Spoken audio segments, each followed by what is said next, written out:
Good morning everyone, welcome back to my channel Puja লাইফস্টাইলে। আমি পূজা নিয়ে চলে আসলাম আবারও একটা নতুন ভিডিও।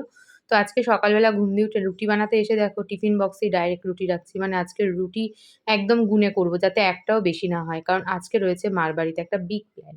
কি প্ল্যান সেটা তো তোমরা প্রথম থেকে শেষ অবধি ভিডিওটা যদি দেখতে থাকো তাহলেই বুঝতে পারবে।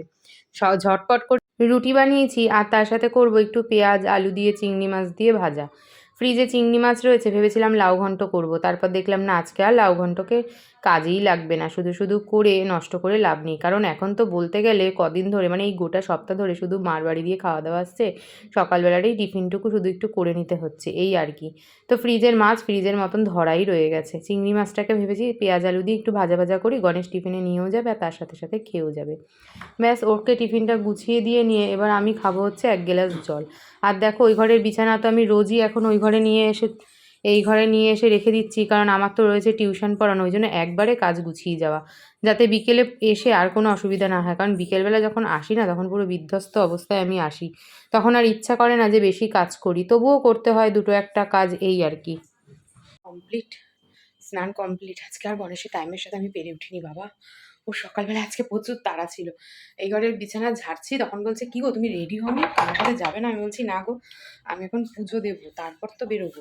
বলছে তাহলে আজকে তোমাকে একাই যেতে হবে। আমি বলছি ঠিক আছে, আমি একাই যাবো, ধীরে সুস্থে একা যাবো। আর দেখো মানে কপালের মধ্যে বারোটা একটু উঠেছে, এই একটা উঠেছিল, এটা এখন শেষের পথে, এখন আবার এখানে একটু উঠেছে, কি যে ওঠে মুখের মধ্যে। পুজো দিতে বসে দেখছি যে শিব ঠাকুরের কালকে তো মনা উপোস করবে, আজকে তো শিবরাত্রি, কিন্তু আজকে তো মনা উপোস করেনি। আগেই তো বললাম মনা তো আসলে উপোস করতে পারে না, ওই সকালবেলা একটু জল ঢেলে নিরামিষ ভাত তরকারি এই খেয়ে নেয়।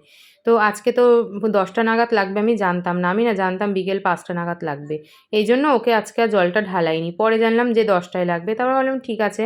অনেকে আজকে মানে পরের দিনও না শিবরাত্রি করবে জানো তো, তো সেইটা মাথায় রেখেই দেখো এগুলো সমস্ত পরিষ্কার করার জন্য বের করেছি। কি অবস্থা, ঝুল নোংরা পড়ে গেছে। শিব ঠাকুরের কয়েকটা বাসন মাজবো বলে বের করতে গিয়ে দেখছি যে এখানটা পুরো ঝুল পড়ে মানে অবস্থা খারাপ। ওই জন্য ভাবলাম যে না, এই জায়গাটাও তাহলে একবারে পরিষ্কার করে ফেলি। ওদিকে মেয়ে তো বারবার ফোন করছে, মা তুমি কখন আসবে? আজকে আর গণেশের সাথে না বেরোতে পারলাম না, গণেশ বেরিয়ে গেছে, ওরও তাড়া ছিল আর আমারও পুজো দেওয়া হয়নি। ভাবলাম ধুর থাকবে, নিজের মতন নিজে ধীরে সুস্থে বা যাই।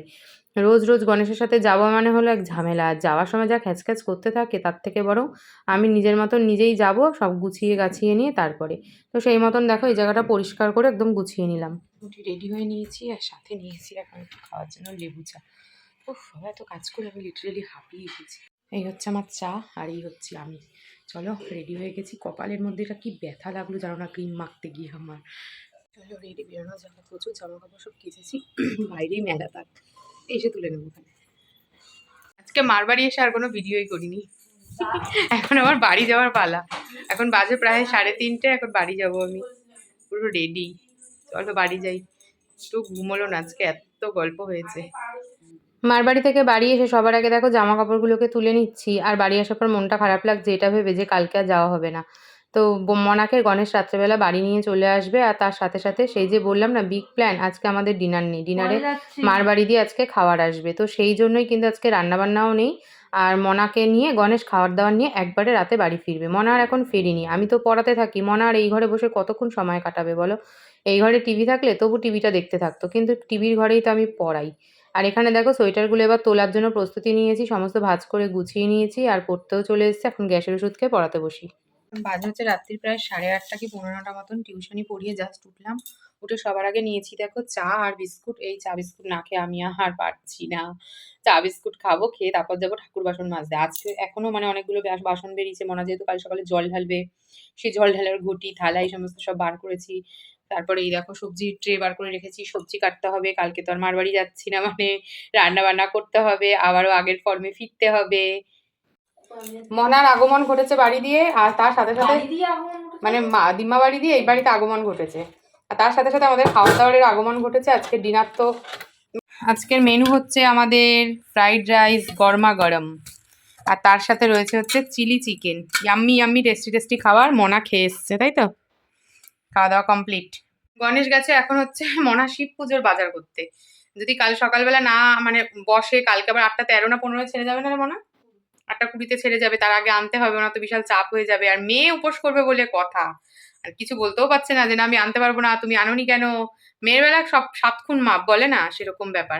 তো এখন আবার মেয়েকে রেখে গেছে ওইসব কিনতে। যতটা পারে বলল কিনে নিয়ে আসবো, যা, যা না পাবো সকালে দেখা যাবে। তো চলো এখন তো আমরা খাওয়া-দাওয়া করবো। আর আজকের মতন ভিডিওটাকে এখানেই শেষ করছি। ভিডিওটা ভালো লাগলে ১ম দিন শেষ অব্দি দেখো, লাইক, কমেন্ট, শেয়ার করো। আর চ্যানেলটাকে অবশ্যই সাবস্ক্রাইব করে দিয়ে যেও। কালকে আসছে একটা নতুন ব্লগ, শিবরাত্রি। শিব শিবরাত্রি ২ দিন পরে ভালোই হয়েছে।